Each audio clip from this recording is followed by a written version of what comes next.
fire burns low tonight, its light flickering softly against the walls, and beyond the window, the night lies quiet and still. Close your eyes, take a slow breath, and let yourself drift backward, far beyond the reach of memory, past centuries of kingdoms rising and falling, past the echo of swords and sermons, until you find yourself standing at the dawn of a new world. But first, I want you to know how glad I am that you are here.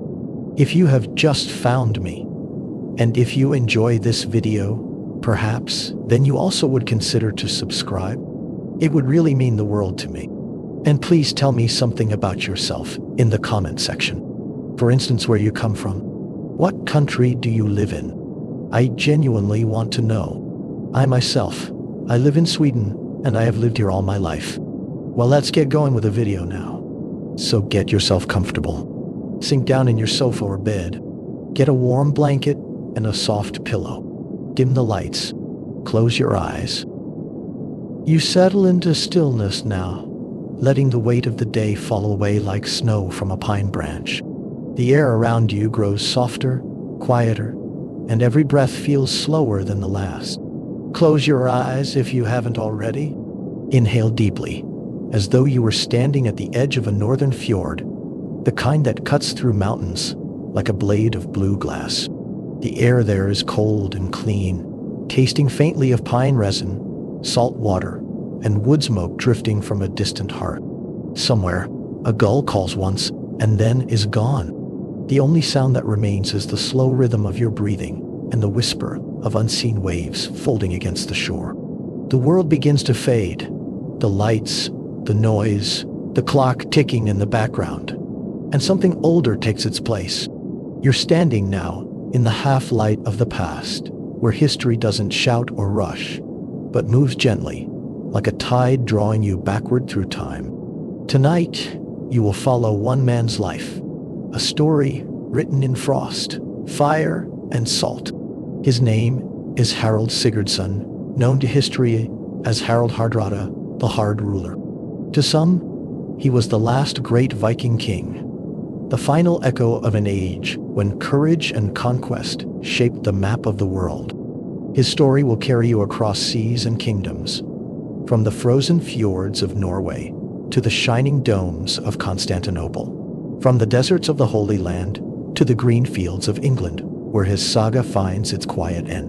But there is no hurry.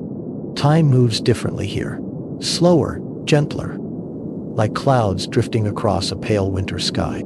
You have nowhere to be but here, listening, breathing, letting the past unfold in its own rhythm. The year is 1015, and somewhere among Norway's steep valleys and wind-carved mountains, a child is born into a world ruled by iron and faith, by oaths and ambition. His father, Sigurd Sur, is a minor king of the uplands, a patient, steady man who tends his lands and his herds as carefully as he tends his people. His mother, Sta Gudbrandsdatter, is a woman of sharp mind and royal blood, descended from kings and unafraid of destiny. She has seen the wheel of power turn before. From her first marriage came a son named Olaf, who will grow to become Olaf Haraldsson, the future Saint Olaf, and the beacon of Norway's Christian crown. And so, from the beginning, Harald's world is one of lineage and legend, of brothers destined for greatness, and of a cold northern land still learning how to live between old gods and new fate. This means that young Harald, though born to modest nobility, carries in his blood the quiet pulse of destiny, a thread connecting him to the great lineages of the north. His half-brother, Olaf, already walks a larger path, riding across distant seas, earning silver and renown in the courts of foreign kings. The songs that reach the uplands tell of his daring, of longships cutting through gray water, of men shouting his name as they storm the beaches of far-off lands. For Harald, these are more than stories. They are glimpses of a world that waits beyond the mountains, calling to him even as snow settles on the rooftops of home. You can almost see him there, a boy with bright eyes and restless spirit, sitting close to the hearth as sparks drift upward into the smoke-dark beams. He listens when the older men speak, his small hands tracing invisible runes in the dirt as warriors tell of gods and heroes, of Odin's ravens, Thor's hammer, and the brave who crossed seas to carve their names into the sagas. Outside, the wind hums low through the gaps in the timber walls, a sound like the sea far away. The fire crackles, the shadows move, and somewhere in that flickering light, history begins to stir. Time passes, not in minutes or hours, but in the turning of seasons. The boy grows taller, his voice steadier, his thoughts heavier with questions. The world beyond the valley is changing. Olaf, the half-brother he has only heard about in stories, returns to Norway, the same year Harald is born, or perhaps just before. He comes not as a wandering raider now, but as a man of ambition and purpose, hardened by exile and war. He brings with him wealth, warriors, and a vision to unite the fractured petty kingdoms beneath one crown, his crown, and to carry the Christian faith into a land still bound to the old gods. His rise is swift. By 1016, the rival kings are defeated, the banners of the old jarls lowered. Norway, for the first time in generations, has a single ruler. For a while, the land breathes in uneasy peace. But that peace is forged in the fires of faith and force, and beneath its surface, resentment smolders. Many of the old families, those who once ruled by their own right and worshipped their own gods, chafe under Olaf's rule. They whisper in halls lit by smoky torches. They remember the freedom of their ancestors, the days when kings were chosen, not imposed. And soon, those whispers grow into promises and oaths, into plans carried by the cold wind. Harald grows up in this shifting world, a Norway caught between old and new, between the sagas and the scriptures. He is sent to live at Olaf's court, a place alive with the clash of armor, the scent of iron and tallow, the murmur of priests beside skalds. There he learns the discipline of war and the language of power. He watches the way men look at his brother, some with loyalty, others with quiet hatred. He studies the weight of a sword, the map of his homeland, the faces of those who would one day rise against them. He is still a boy, perhaps 10, perhaps 12, too young to fight, yet old enough to feel the tension in the air, to understand that every kingdom rests on the edge of a blade. Across the sea, in Denmark, there is another king, a man named Sinut the Great, who rules not only Denmark, but also England and parts of Norway's southern coast. Sinut is one of the most powerful men in the Christian world, and he has ambitions for Norway. He supports the Norwegian nobles who oppose Olaf, providing them with ships and silver and soldiers. The pressure mounts. Olaf's kingdom begins to crack. By 1028, Sinut himself sails to Norway with a great fleet, and Olaf, realizing he cannot stand against such overwhelming force, flees into exile. He goes east to Sweden, and then further still to the lands of the Rus, seeking refuge and plotting his return. Young Harald, now 13 or 14 years old, goes with him. You can imagine the journey, the cold wind on the water, the uncertainty of exile. They are no longer kings, but fugitives, traveling through a world that is vast and often hostile. But they are not defeated. Not yet. Olaf gathers his strength. He wins the support of the Swedish king and other allies. And in the summer of 1030, he decides it is time to return, to reclaim his throne, to fight for Norway one last time. The army that marches with Olaf is not large, but it is determined. They cross the mountains from Sweden into Norway, moving through the high passes, the air thin and cold, the sun pale against the gray sky. Harald is with them, no longer a boy, but a young man of 15, still untested in battle, but eager to prove himself. He carries a sword, perhaps a shield. His heart beats with the rhythm of the march. He does not yet know what awaits them. The Norwegian forces loyal to Sinut gather to meet them. The two armies converge near a place called Stiklestad, in the Trondelag region, on the 29th of July, 1030. The battle that follows is swift and brutal. Olaf's men are outnumbered. The fighting is fierce, chaotic, the clash of iron on iron, the cries of men, the smell of blood and earth. Harald fights in this battle, his first true taste of war, and somewhere in the chaos, he is wounded, struck down, perhaps by a blade or a spear. He falls, bleeding, the world spinning around him. But he does not die. As the battle turns against Olaf, as the king himself is cut down and killed, some of Olaf's surviving men manage to pull Harald from the field. They hide him, tend to his wounds, keep him safe through the long, terrible hours after the battle. Olaf is dead. The cause is lost.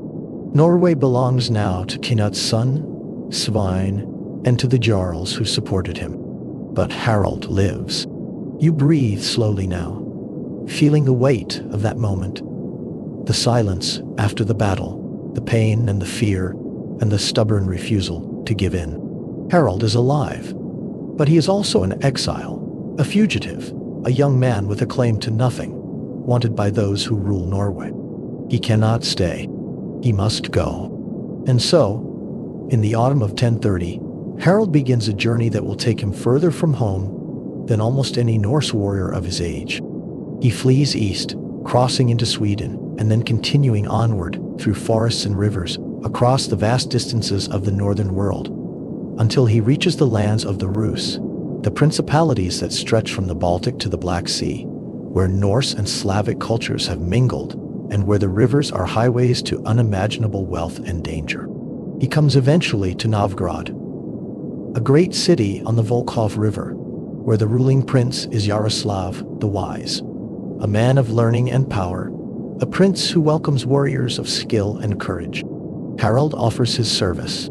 He is young, but he has proven himself in battle. He has royal blood. Yaroslav accepts him, and for a time, Harald lives in the courts of Kiev and Rus, learning the ways of a different world, fighting in Yaroslav's campaigns, earning respect and silver. But Harald is restless. He's always been restless.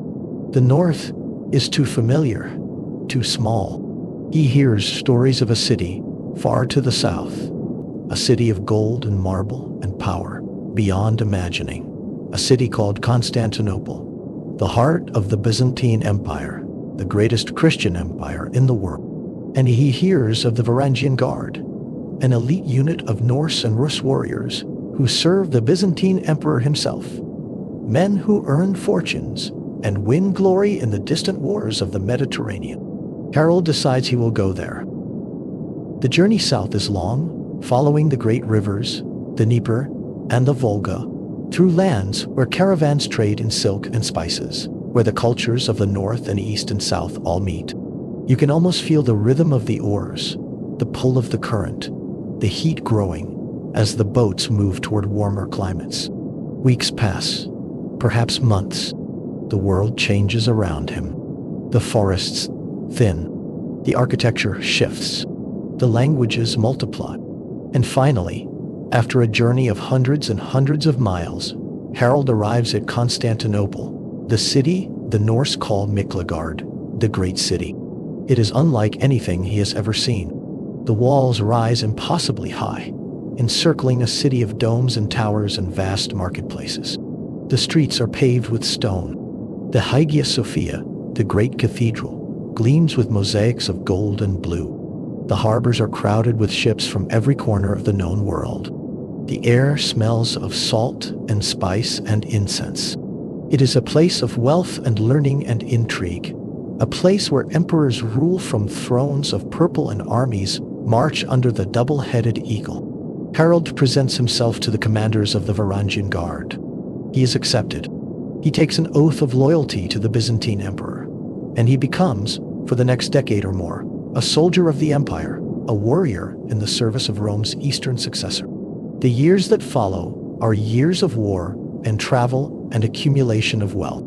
Harald fights in the empire's campaigns across the Mediterranean. He sails to Sicily, where the Byzantines are locked in conflict with Arab forces for control of the island. He fights in the deserts and mountains, learning the art of siege warfare, of tactics far more sophisticated than the shield walls and charges of the north. He marches through lands that are baked by the sun, where the heat shimmers off the stones and the call to prayer echoes from minarets. He travels, some sources suggest, as far as the Holy Land, to Jerusalem itself, a city sacred to Christians, a place of pilgrimage and ancient memory. Whether this is historical fact or later embellishment is uncertain, but the sources from his time speak of it, and so we include it here, cautiously, as part of the legend that surrounds him. You imagine him there, a Norse warrior standing in the narrow streets of Jerusalem, far from the fjords, far from home, a man caught between worlds. Through all of this, Harald grows in skill and reputation. He is not just a warrior, but a leader, a strategist. He commands men in battle. He wins victories. He earns a fortune in gold and silver and jewels, more wealth than most kings in the north could dream of. The Byzantine emperors reward their soldiers well, and Harald is one of the best. He is called by various names in the sources, sometimes Araltes, a Greek rendering of Harald, and his exploits become the subject of stories told back in the north. But life in Constantinople is also complex, dangerous, in ways that have nothing to do with battle. The Byzantine court is a place of intrigue, of shifting alliances, of emperors who rise and fall through plots and poison, as much as through war. Harald navigates this world, but not always successfully. There are suggestions in the sources that he fell out of favor at some point, perhaps accused of withholding plunder, perhaps entangled in political conflicts he did not fully understand. The details are murky, lost to time, but what is clear is that by the early 1040s, Harald decides it is time to leave. He does not leave quietly. According to the sagas, he departs in a dramatic fashion, possibly escaping from imprisonment, taking his accumulated wealth with him. The exact circumstances are debated by historians, but what matters is this. Harald leaves Constantinople a rich man, a famous man, a warrior tested in the wars of the south, ready at last to return to the north and claim the power he believes is his birthright. He goes first back to Kiev and Rus, to the court of Prince Yaroslav. He's been gone for more than a decade, and much has changed. He is no longer a young exile, but a seasoned commander, a man of wealth and reputation. Yaroslav welcomes him, and Harald, cementing his ties to the Rus, marries Yaroslav's daughter, Elisif, known in Norse sources as Elisif. It is a strategic marriage, a bond between two powerful families, but perhaps also something more. You imagine the wedding, the feasting, the blending of Norse and Slavic traditions, the sense of a man finally beginning to put down roots after years of wandering. But Harald's eyes are still turned westward, toward Norway. In Norway, things have shifted since the Battle of Stiklestad. Canute the Great is dead. His sons struggle to hold his empire together. The old Norwegian nobility, who once opposed Olaf, have grown dissatisfied with their situation. And in Denmark, Sinut's nephew, Magnus, the son of Olaf Haraldsson, has risen to power. Yes, Magnus, Harald's own nephew, the son of his half-brother, has become king of Norway. It is one of those strange turns of history, the kind that makes dynasties and breaks them. Magnus is called Magnus the Good, a capable king, but his hold on power is not absolute. He faces threats from Denmark, from rival claimants, from the constant instability of the age. When Harald returns from the east, bringing with him his wealth and his warriors and his reputation, Magnus sees both a threat and an opportunity. They are family, after all, and Harald's military experience could be invaluable. They negotiate. They come to an agreement.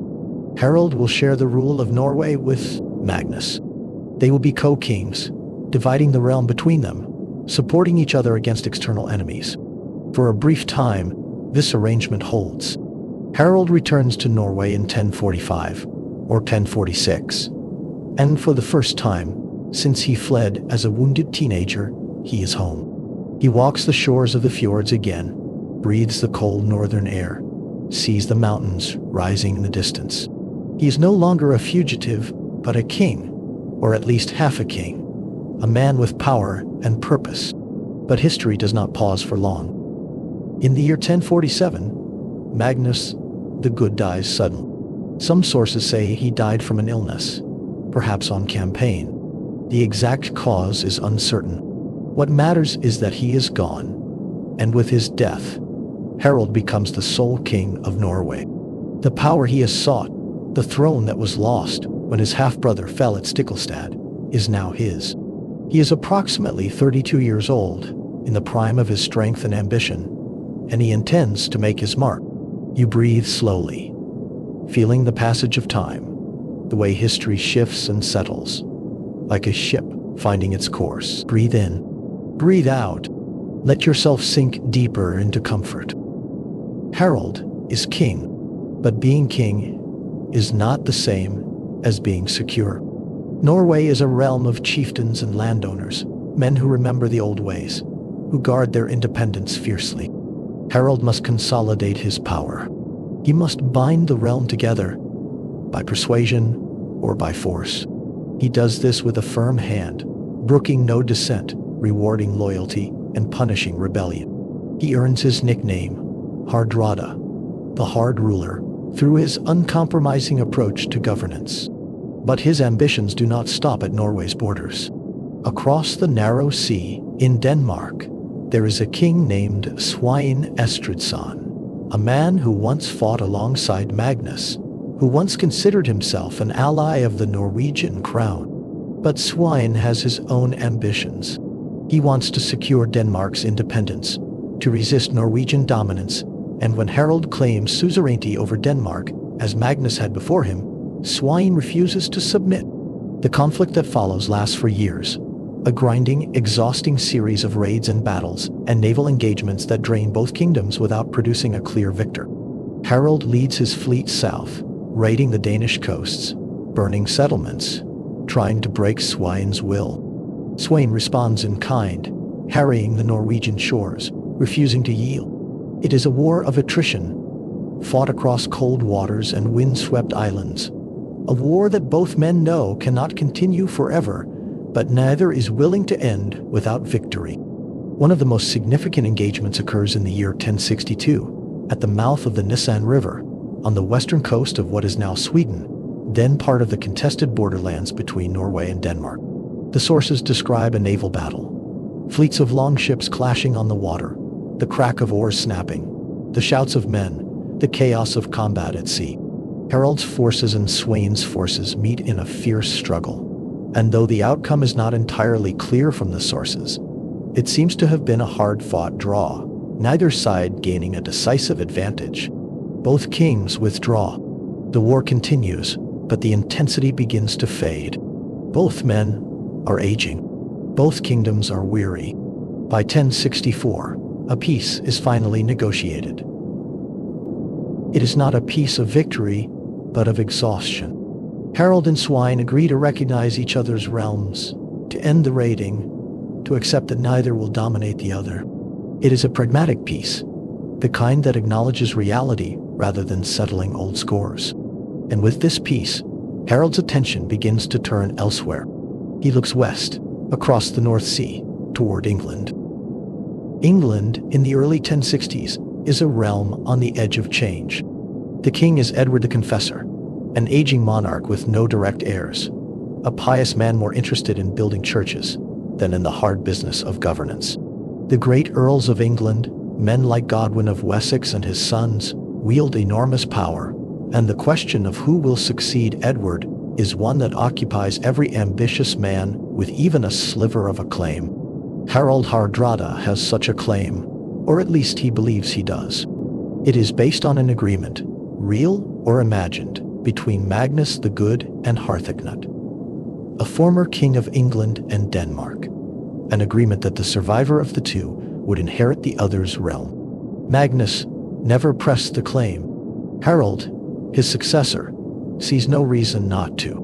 But Harald is not the only one with eyes on the English throne. There is Harold Godwinson, the powerful Earl of Wessex, a man who commands the loyalty of much of southern England, a man who expects to be named Edward's successor. There is William, Duke of Normandy, across the Channel, who also claims that Edward promised him the throne. And there are others, lesser claimants, men who see opportunity in the coming uncertainty. The stage is being set for a struggle that will reshape the history of England and the North. Edward the Confessor dies in January of 1066. Almost immediately, Harold Godwinson is crowned king by the Witan, the assembly of English nobles. It is a move that shocks and angers the other claimants. Harald Hardrada, hearing the news, begins to prepare. He knows that if he is to press his claim, he must act swiftly before Harold Godwinson can consolidate his power. He begins gathering his forces, calling in his ships, assembling an invasion fleet. He finds an unexpected ally in Tostig Godwinson, Harold's own brother. Tostig, once the Earl of Northumbria, has been exiled from England after a rebellion against his harsh rule. He is bitter, resentful, eager for revenge against the brother who did not support him. He comes to Harold, offering his service, his knowledge of England, his claim to legitimacy in the north. Harold accepts. Together, they plan the invasion. In the late summer of 1066, Harold's fleet sets sail.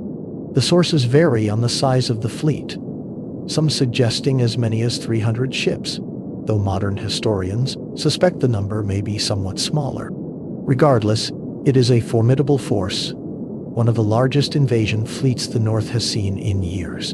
The ships are filled with warriors, men from Norway, men from the Orkneys and other Norse settlements, men seeking glory in land and the chance to serve a legendary king. The fleet crosses the North Sea, a journey of several days, the ships riding the swells, the wind filling the sails. You can imagine the sight of it. The long line of dragon-prowed vessels moving across the gray water, the oars rising and falling in rhythm, the men checking their weapons, telling stories, thinking of what lies ahead. Harold stands at the prow of his flagship, his hair now more gray than gold, his body marked by decades of war, but his will as hard as ever. This is his moment. This is the gamble he has been building toward his entire life. The fleet makes landfall on the northern coast of England, in the region of Northumbria. They sail up the River Ouse, toward the city of York, one of the great centers of power in the north. Harold Godwinson, far to the south, hears of the invasion and begins marching his army north, but he is still days away. In the meantime, the northern earls, Morcar of Northumbria and Edwin of Mercia, gather their forces to oppose Harold. The two armies meet on September 20th, 1066, at a place called Fulford, just south of York. The battle that follows is a significant engagement, thousands of men clashing in the mud and reeds near the river. The details are sparse, but the outcome is clear. Harold's forces win a decisive victory. The English earls are defeated, their armies scattered, and York, lacking the strength to resist, surrenders to Harold. It is a triumph, and for a moment, it must seem to Harold that his gamble is paying off. The north of England is his. All he needs to do now is hold it until Harold Godwinson arrives, and then defeat the southern king in battle. But history has a way of surprising even the most experienced warriors. Harold's army, confident after their victory, sets up camp at a place called Stamford Bridge, a crossing point on the River Derwent, about 7 miles east of York. It is a good position, defensible, with access to water and supplies. The weather is warm, unusually warm for late September in northern England. Some of the men take off their armor, relax, confident that they have time before any threat arrives. They have left their ships some distance away, at a place called Rickle, guarded by a portion of their force. They are waiting for hostages from York, waiting to consolidate their hold on the region. They do not know that Harold Godwinson is coming much faster than anyone expected. Harold Godwinson, upon hearing of the invasion, makes a forced march north with a speed that astonishes contemporaries. He covers nearly 200 miles in just a few days, gathering forces as he goes, driving his men relentlessly. He arrives at York on September 24th, learns where Harold's army is camped, and immediately marches towards Stamford Bridge. He intends to catch the invaders by surprise, to strike before they can fully prepare. On the morning of September 25, 1066, Harald Hardrada's scouts bring alarming news. An English army is approaching, and it is large, and it is close.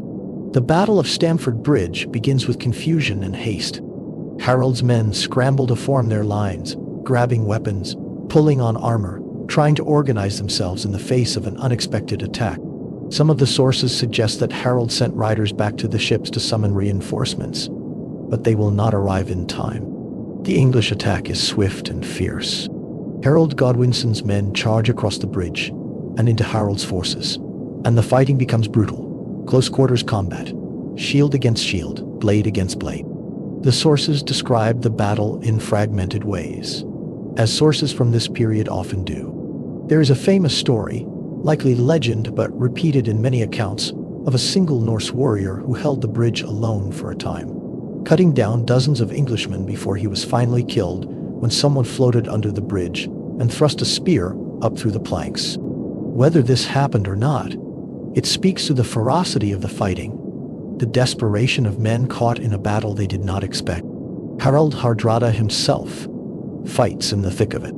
He is 51 years old, an age when many men have long since retired from the battlefield, but he is still a warrior, still a king who leads from the front. He wears his armor, carries his sword, shouts orders to his men. The battle rages for hours, the English pressing forward, the Norse holding their ground, both sides suffering terrible losses. And then, at some point during the height of the battle, an arrow strikes Harold in the throat. The sources vary slightly in the details, some saying it was an arrow, some suggesting a different wound, but the outcome is the same. Harald Hardrada falls. The king who survived the Battle of Stiklestad, who fought across the Byzantine Empire, who sailed from Norway to Jerusalem and back, who conquered and ruled and dreamed of glory, dies on a field in England, far from the fjords he called home. His death does not immediately end the battle.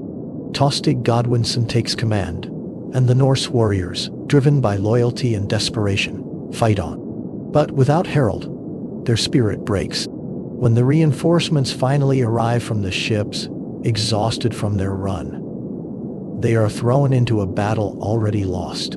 The English press their advantage. By the end of the day, the Norse army is shattered. Thousands lie dead.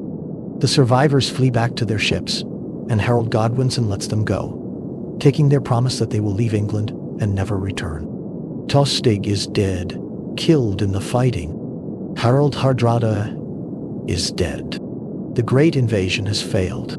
You breathe slowly now, feeling the weight of that ending, the suddenness of it. Breathe in, breathe out. Let yourself sink deeper into comfort.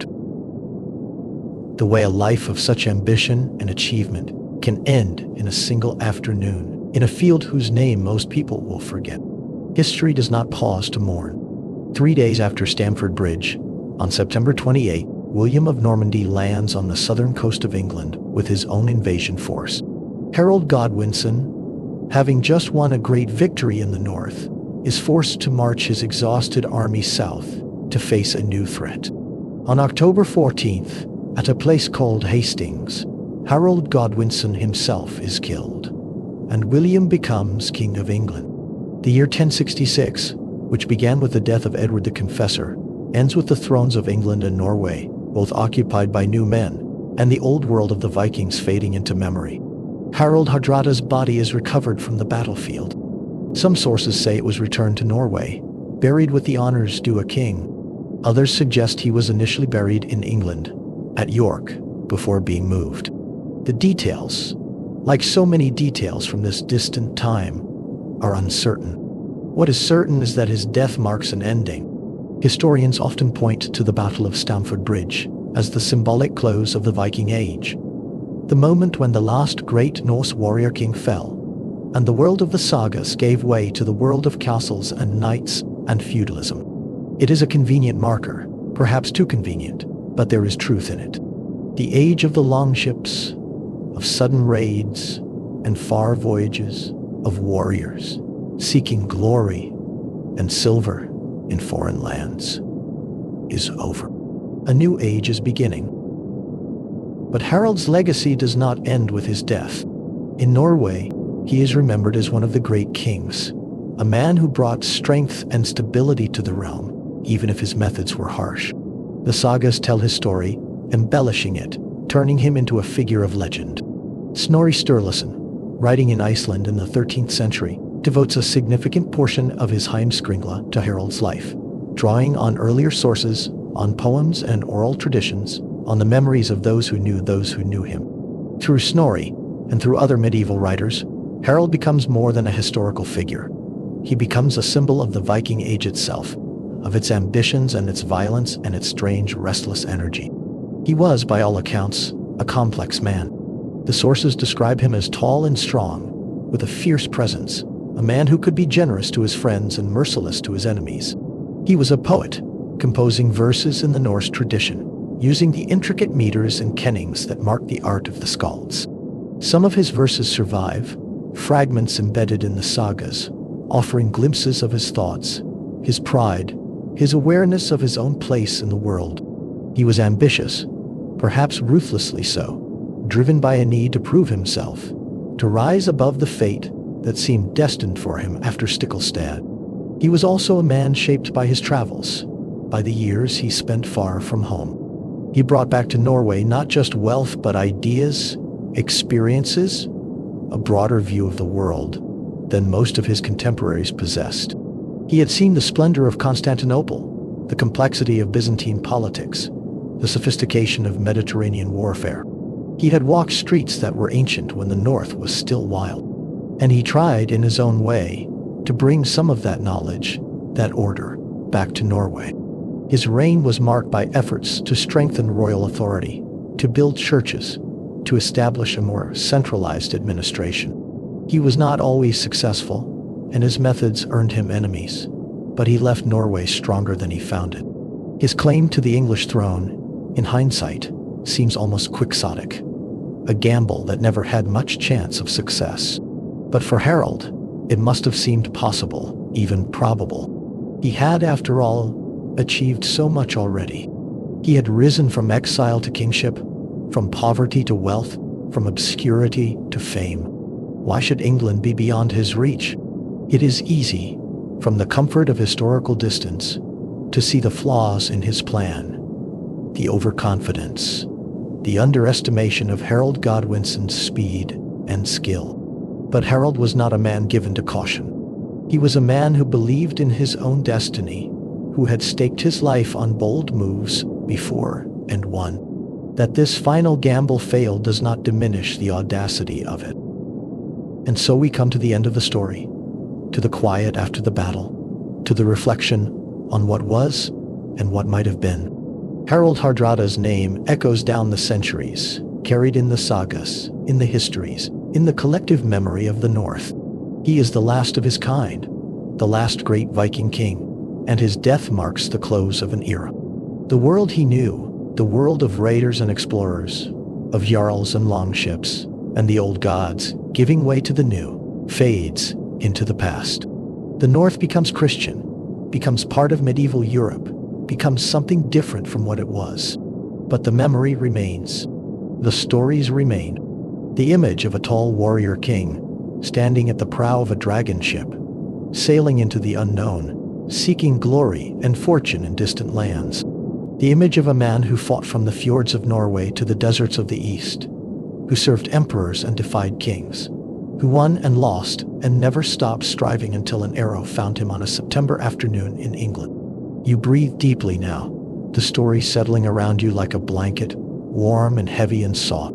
The waves roll gently against the stones of a northern shore. The wind moves through the pines, carrying with it the scent of the sea. The longships are gone, their timbers rotted, their sails long since torn by the wind.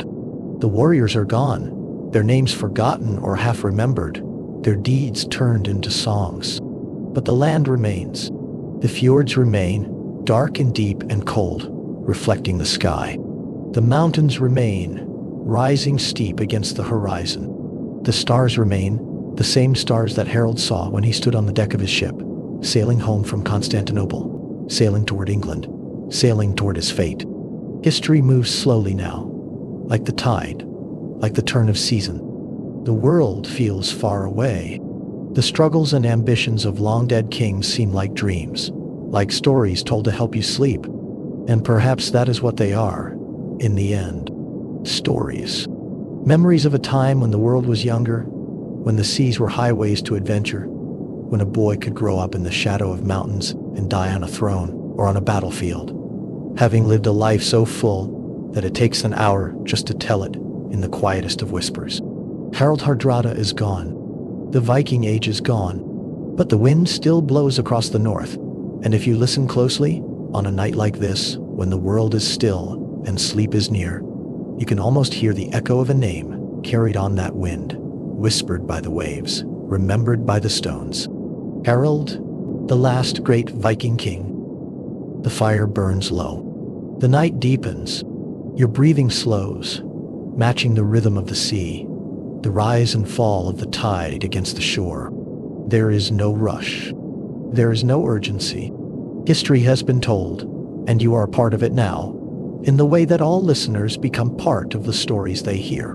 You are standing on that shore, feeling the cold air, hearing the gulls cry, watching the sun set over water that stretches to the edge of the world. And slowly, gently, as the night settles around you, as the story fades into silence, you drift, like a ship on a calm sea, towards sleep. The waves rock you. The wind hums a lullaby.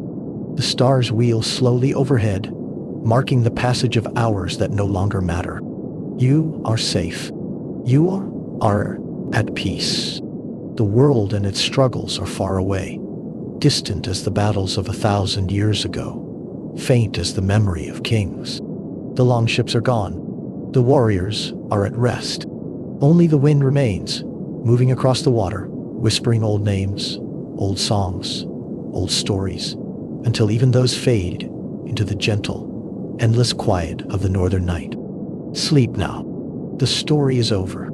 The world is still. And in the stillness, there is only peace, only the soft rhythm of your breath, only the knowledge that history, for all its sound and fury, ends as it always ends, in silence, in rest, in the quiet that comes when the telling is done. The waves continue their eternal work, smoothing the stones, wearing away the edges of the world. Time itself seems to slow here, in this quiet space between waking and dreaming, between the present moment and the distant past. You sink deeper into comfort, your body heavy and warm, your mind drifting like fog across a morning fjord. Let us linger a moment longer in Harald's world, not to stir you from your peace, but to deepen it, to let the texture of his time wash over you like gentle rain.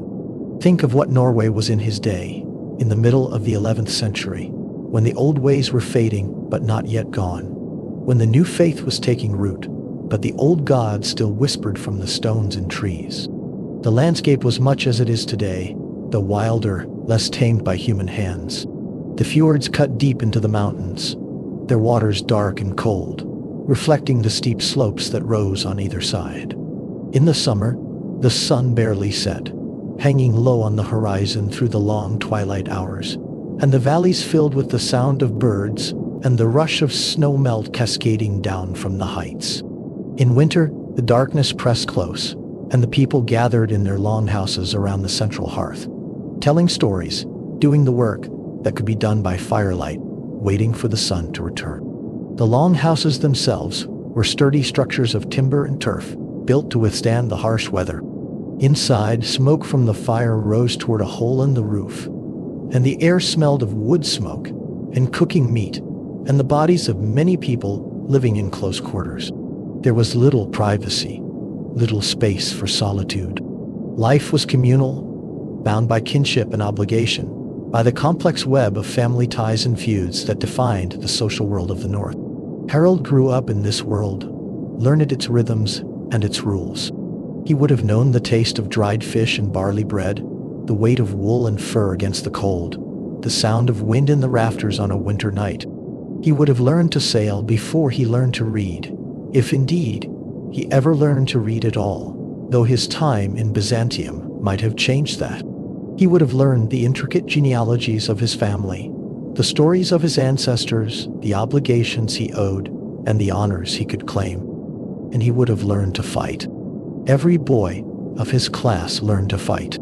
They practiced with wooden swords, then with real ones, learning the weight and balance of a blade, the way to hold a shield, the footwork that kept you alive in a shield wall. They learned to use the spear, the most common weapon of the age, and the axe, that most Norse of weapons, capable of splitting a helmet or cutting through a shield rim. They learned that courage mattered, but so did cunning, that reputation was earned through deeds, but could be lost through cowardice, that a man was measured by his ability to defend his honor and his kin. Harald learned these lessons well. By the time he fled Norway after Stiklestad, he was already a capable warrior despite his youth. The years that followed, the years in the East, honed those skills to a razor's edge. In the service of the Byzantine Empire, he learned the art of war as practiced by one of the most sophisticated military organizations in the world. The Byzantines did not rely solely on courage and strength. They used strategy, discipline, formations that could shift and adapt to the flow of battle. They used cavalry, which the Norse rarely employed. They used siege engines, engineers, military manuals that codified centuries of experience. Harald absorbed all of this. When he returned to Norway, he brought with him not just wealth but knowledge, a deeper understanding of how power worked, how wars were won, how kingdoms were built. He was no longer just a Viking warrior but something more, something shaped by two worlds, the North and the South, the old and the new. His reign, from 1047 to 1066, was marked by this duality. He was a traditional Norse king in many ways, leading from the front, rewarding his warriors with treasure and land, settling disputes through personal authority. But he also tried to impose a more centralized, more organized system of governance, one that drew on what he had seen in Byzantium. He strengthened the power of the crown, built churches to cement the new Christian faith, worked to establish law codes that would bring order to a fractious realm. Not everyone appreciated these efforts. The Norwegian aristocracy, the great landowners and chieftains, valued their independence. They had supported Magnus the Good in part because he was more flexible, more willing to share power. Harald was harder, more demanding, less willing to compromise. He made enemies. Some of these enemies he crushed. Others he tolerated, as long as they did not openly challenge him.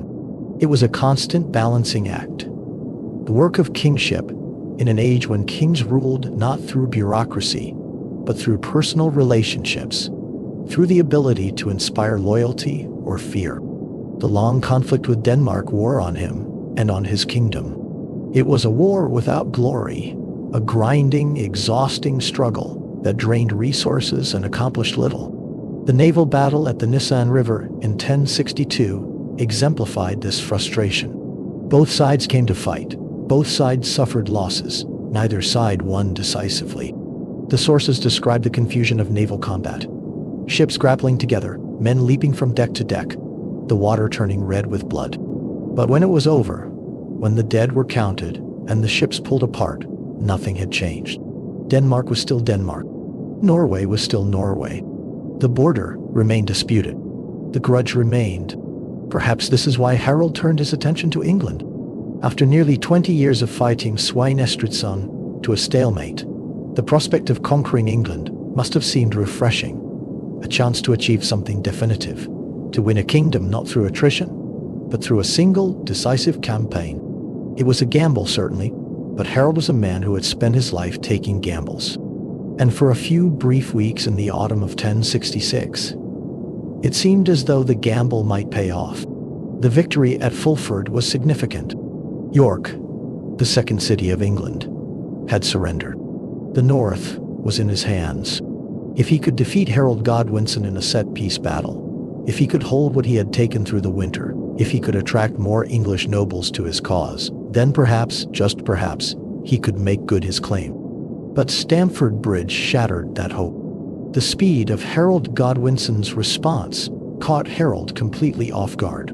It was a failure of intelligence, of scouting, the kind of mistake that Harald, with all his experience, should not have made. But he made it, and it killed him. He breathed slowly, feeling the sadness of it, the way even the greatest warriors, the most experienced commanders, can be brought down by a single miscalculation, a moment of overconfidence, the turn of fortune's wheel.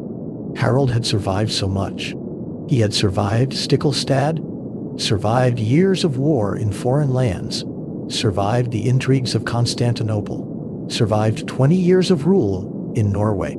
To fall at Stamford Bridge, defeated by his own assumptions, by the unexpected speed of an enemy he had underestimated, seems almost cruel.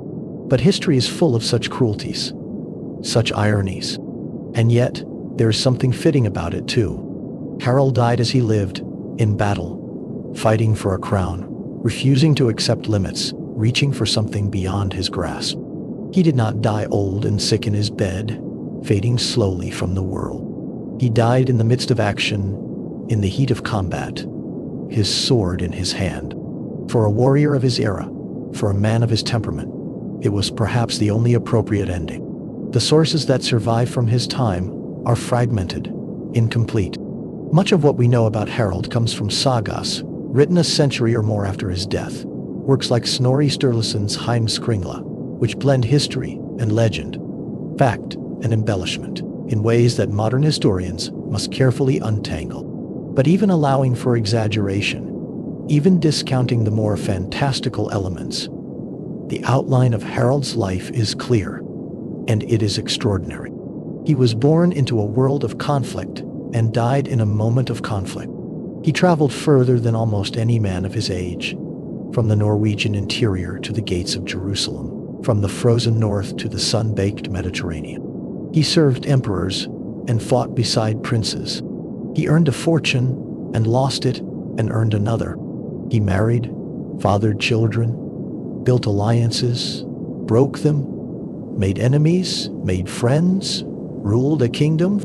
He was a poet, a warrior, a king, a wanderer, a man caught between the pagan past and the Christian future, between the world of the sagas and the world of medieval Europe. And when he died, something died with him. Not just a man, but a way of life, a set of possibilities. The Viking Age, which had begun centuries earlier with the first raids on English and Irish monasteries, which had seen Norse warriors and traders spread across the known world, from North America to the Caspian Sea, from Iceland to Constantinople, was ending. The longships would still sail, of course. Norse culture would persist. But the age of expansion, of conquest, of sudden raids and vast fortunes won by sword and sea was over. The future belonged to different powers, different peoples, different ways of organizing the world. Norway itself would change.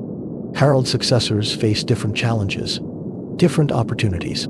The kingdom would become more integrated into the Christian world of medieval Europe, more focused on internal development than on external adventure. The wild, restless energy of the Viking Age would give way to something more settled, more ordered, more Christian.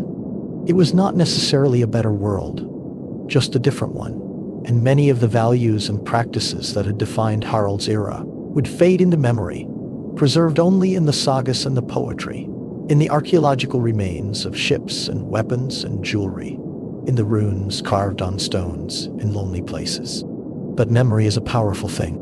The stories of Harald and his contemporaries, of the great raids and voyages, of the warriors who sailed to Byzantium, and the settlers who made new homes in Iceland and Greenland, of the battles and the feuds and the heroes, became part of the cultural heritage of the North. They were told and retold, written down and copied, passed from generation to generation. They shaped how the Norse people saw themselves, how they understood their history, their identity, their place in the world. And now, more than 1,000 years after Harald Hardrada fell at Stamford Bridge, we still tell his story. We still marvel at the scope of his life, the audacity of his ambitions, the way he moved through the world like a force of nature, unstoppable until he was stopped. We tell his story not because we wish to glorify war or conquest, not because we think his values are ones we should emulate, but because his life, in all its complexity and contradiction, tells us something about the human experience, about the drive to achieve, to explore, to test one's limits against the limits of the world. Harald was not a saint. He was not, even by modern standards, a particularly good man. He was ruthless when he needed to be, harsh in his judgments, willing to use violence to achieve his ends. But he was also brave, skilled, intelligent, a man who rose from exile and obscurity to become one of the most powerful rulers of his age. He lived fully, intensely, squeezing as much as he could from the years he was given. And in the end, he died as he chose to live, reaching for something more, something greater, something just beyond his grasp. The wind stirs. The night deepens. Your breathing is slow and steady now, the rhythm of sleep beginning to claim you. The story of Harald Hardrada is complete, the arc of his life traced from beginning to end, from birth in the Norwegian uplands to death on an English battlefield. All that remains is the quiet, the stillness, the gentle descent into rest. Think of the fjords one last time. Think of the water, black and deep, reflecting the sky. Think of the mountains rising on either side, their peaks white with snow even in summer. Think of a longship moving across that water, its oar strokes measured and steady, its dragon prow cutting through the gentle swells. The ship is empty now, or nearly so, just a few figures aboard, shadows in the twilight. It is sailing into the distance, into the gathering dusk, toward a horizon that blurs and fades until you cannot tell where the sea ends and the sky begins. This is how legends depart. Not with fanfare, not with trumpets and declarations, but quietly, slipping away like a ship into the mist, becoming part of the landscape, part of the memory of the land. Harald is part of that landscape now, part of the stones and the water and the wind. His bones lie somewhere beneath the earth, in Norway or England, returned to dust as all bones must. But his name remains carved not in stone but in the stories we tell, in the histories we write, in the collective memory of a people and a time. And you, listening to this story, are part of that memory now. You have followed Harald from his birth to his death, walked with him through the palaces of Constantinople, sailed with him across the North Sea, stood with him on the field at Stamford Bridge. His story is part of your story now, in some small way, a connection across the centuries, a thread linking you to a man who lived and died 1,000 years ago, whose world is gone but whose name endures. The fire has burned down to embers. The room is warm and dark. Outside, the night is deep and still, the kind of stillness that feels like a presence, like the world holding its breath. You are comfortable, safe, your body heavy with the pleasant weight of approaching sleep. There is nothing you need to do, nowhere you need to be. The world can wait. History can wait. For now, there is only this moment, this breath, this slow drift toward dreams. The waves roll on, as they have rolled for millennia, as they will roll for millennia more. They know nothing of kings or battles, of ambitions or empires. They know only their own rhythm, the eternal push and pull of tide and moon, the slow work of shaping the world one grain of sand at a time. And in their rhythm, there is peace, a reminder that all things pass, all storms end, all struggles eventually fade into the quiet of memory. Harald Hardrada fought his battles. He won some, lost some, and in the end, lost the one that mattered most. But he fought them bravely, lived boldly, refused to be small or cautious or content with less than everything. There is something to admire in that, even as we recognize its costs, its limits, its ultimate futility. He was a man of his time, shaped by its values and its violence, and he left his mark on it, for better and worse. Now, His story is told. The pages of history have turned. The sagas have been sung. And you, dear listener, have heard it all, have taken it in, have let it become part of the quiet tapestry of your thoughts as you drift towards sleep. Rest now. Let the story settle. Let the images fade. Let the names and dates and distant battles blur together and dissolve like mist in sunlight. What remains is only the feeling, the sense of a life fully lived, a story fully told, a connection made across the vast distance of time. The longships are gone. The warriors sleep. The Viking Age is over. And the night is deep and kind and welcoming. Your eyes are closed. Your breath is slow. The world recedes. And in the darkness, in the stillness, in the gentle embrace of sleep, there is only peace. Only the wind now, soft and constant, moving across the water, across the land, carrying the last whispers of old songs, old names, old stories, into the endless northern night. Sleep well.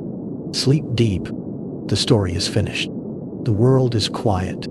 And you are safe and warm and ready for dreams. Good night.